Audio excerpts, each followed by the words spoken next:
સ્વાગત છે તમારું મારી ગુજરાતી રસોઈ ટિપ્સ ચેનલમાં। તો આજે આપણે બનાવીશું ઉત્તપમ। તો એક જ ખીરામાંથી બે ટાઈપના ઉત્તપમ બનાવીશું આપણે।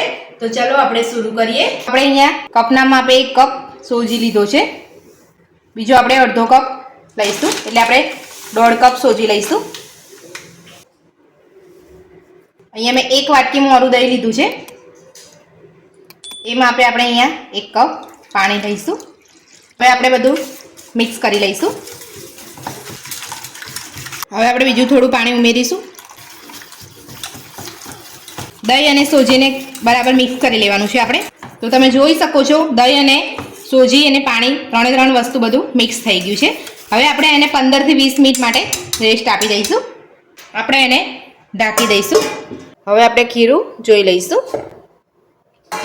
તો તમે જોઈ શકો છો સોજી આપણો સરસ ફૂલી ગયો છે। ખીરું આપણું થોડું જાડું છે એટલે આપણે થોડું પાણી ઉમેરીશું। અહીંયા આપણે અડધી વાટકી જેટલું પાણી ઉમેરીશું। પાણી ઉમેર્યા પછી આપણે બધું મિક્સ કરી લીધું છે ફરીથી। હવે આપણે અહીંયા 1 મોટી ચમચી તેલ મૂક્યું છે, એમાં આપણે અડધી ચમચી જીરું લઈશું। હવે આપણે ગેસ બંધ કરી દઈશું। એ આપણે અહીંયા ખીરુંમાં લઈ લઈશું। બધું આપણે મિક્સ કરી લેવાનું છે। હવે આપણે 1 ચપટી ઈનો ઉમેરીશું। 1 ચપટી લેવાનો છે આપણે, વધારે નથી લેવાનો। એની ઉપર આપણે 2 ચમચી જેટલું પાણી એડ કરીશું। હવે આપણે બરાબર મિક્સ કરી લઈશું। બધું મિક્સ કરી લીધું છે। હવે આપણે સ્વાદ પ્રમાણે મીઠું ઉમેરીશું। 1 ચમચી લીલા મરચાંની પેસ્ટ બનાવેલી છે, 1 ચમચી લીધેલી છે મેં। હવે આપણે આ બધું મિક્સ કરી લઈશું। હવે આપણે આ ખીરામાંથી થોડું આમાં કાઢી લઈશું। આપણે 2 ટાઈપના ઉત્તપમ બનાવવાના છે, એટલે આપણે થોડું અલગથી લઈ લઈશું। મેં અહીંયા 2 મીડિયમ સાઇઝની ડુંગળી ઝીણી સમારી લીધેલી છે, એ લઈ લઈશું। 2 મીડિયમ સાઇઝના ટામેટાં એને પણ ઝીણા સમારેલા છે, એ લઈ લઈશું। થોડા લીલા ધાણા, બધું આપણે મિક્સ કરી લેવાનું છે। અહીંયા મેં એક તવો મૂકેલો છે, એમાં આપણે થોડું તેલ લગાવી લઈશું। હવે આપણે એમાં ઉત્તપમનું ખીરું પાથરીશું।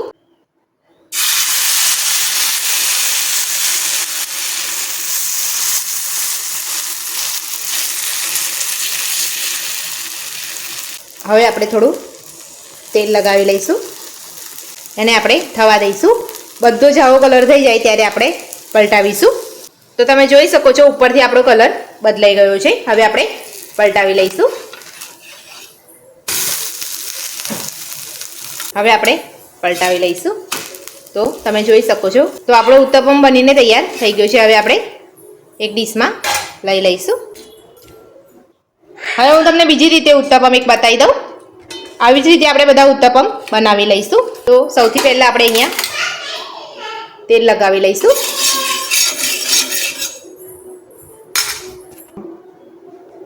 તો આપણે જે અહીંયા મસાલા વગરનું ખીરું કાઢી દઉં એ લીધું છે, એ હવે આપણે અહીંયા તવામાં પાથરી લઈશું।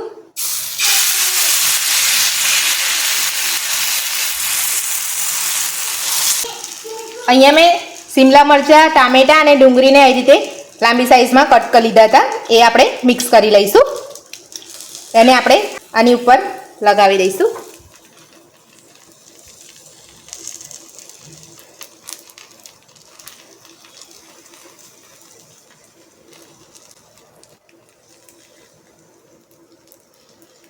ડુંગળી, ટામેટું, કેપ્સિકમ તમારે જે પ્રમાણે તમારે ખાવું હોય એ પ્રમાણે તમે યુઝ કરી શકો છો। હવે આપણે થોડું તેલ લગાવી લઈશું, ત્યારબાદ એને આપણે ઢાંકી દઈશું। આપણે જોઈ લઈશું। ઉપરથી આપણે થોડા દાણા ઉમેરી દઈશું। તમે ના ખાતા હોય તો તમે સ્કીપ પણ કરી શકો છો। તો તમે જોઈ શકો છો આપણો ઉત્તપમ બનીને તૈયાર છે। હવે આપણે એની ઉપર જલજીરા ભભરાવીશું। તમારી પાસે જલજીરા ના હોય, ચાટ મસાલો હોય તો તમે ચાટ મસાલો પણ લગાવીને ખાઈ શકો છો. એકવાર જરૂરથી આવી રીતે મારી રીતથી તમે ટ્રાય કરજો, બહુ જ સરસ લાગશે. એકવાર બનાવશો તો તમે બીજી વાર જરૂરથી ટ્રાય કરશો. ટામેટું કેપ્સિકમ થોડા કાચા હશે તો બહુ જ સરસ લાગશે. તો તમે જોઈ શકો છો આપણા બે ટાઈપના ઉત્તપમ બનીને તૈયાર છે. તો આ ઉત્તપમને તમે ચટણી સાથે, સાંભાર સાથે પણ ખાઈ શકો છો. ચટણી વગર પણ એકલા પણ તમે ખાઈ શકો છો, બહુ જ ટેસ્ટી લાગશે. તો આપણા એક ખીરામાંથી બે ઉત્તપમ બનીને તૈયાર છે. તો મેં અહીંયા બે અલગ અલગ ખીરું કરેલું છે. એક ખીરુંમાંથી તો મેં અહીંયા એક મસાલા ઉત્તપમ બનાવે છે, એમાં મેં ડુંગળી ટામેટું અંદર મિક્સ કરેલું છે. અને જે આ બીજો ઉત્તપમ બનાવ્યો છે એની અંદર મેં કેપ્સિકમ, ટામેટું અને ડુંગળી ઉપરથી કરેલું છે. આની ઉપર આપણે જલજીરા નથી નાખી, આની ઉપર આપણે જલજીરા લગાવી છે. તો આવી જ રીતે એક ખીરામાંથી બે જાતના ઉત્તપમ બનાવી શકીએ છીએ. જો તમને મારી આ રેસીપી ગમી હોય તો વિડીયોને લાઈક કરજો, ચેનલને સબસ્ક્રાઈબ કરજો. Thank you.